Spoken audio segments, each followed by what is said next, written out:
Okay, we're in Acts 26 now. This is Paul's defense before King Agrippa.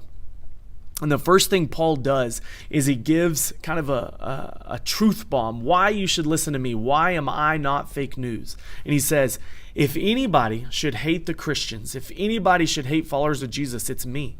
Because I used to hate them. I arrested them. I killed them. And in further books of the Bible, Paul even begins to brag more and more about how he used to do this. It's almost weird the way he does it. But he does it to show the power of transformation. See, Paul had an encounter with Jesus. That's what shifted his life. That's what changed his life. He went from killing and arresting followers of Jesus to becoming a follower of Jesus, all because he had an encounter with Jesus. So that's the first thing that I want to ask you today is, what would it look like for you to have an encounter with Jesus? What would it look like for you to allow an encounter with Jesus to radically transform your life the same way it did for Paul? The next thing I want to ask is, what would it look like for you to share your story? Not the story that you portray to the world, but your real story.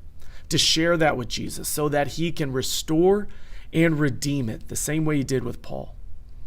See, a story is very powerful, and Paul knew that. That's why he wasn't afraid to share his story. That's why he didn't run and hide and be ashamed of his story, but he actually brags about it. He brags about being the one that used to arrest Christians and used to kill followers of Jesus. Why would he do that?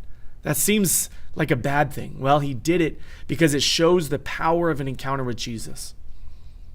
So that's our call to action today. Is what would it look like for you to own your story and allow Jesus to restore, to redeem, and to transform it, to make a new you, a new creation out of you and out of your life? What would it look like to pursue that encounter with Jesus so that he can do that? And then, once you've been restored and redeemed and made new, made whole, what would it look like for you to be obedient to your encounter with Jesus and share that story with others?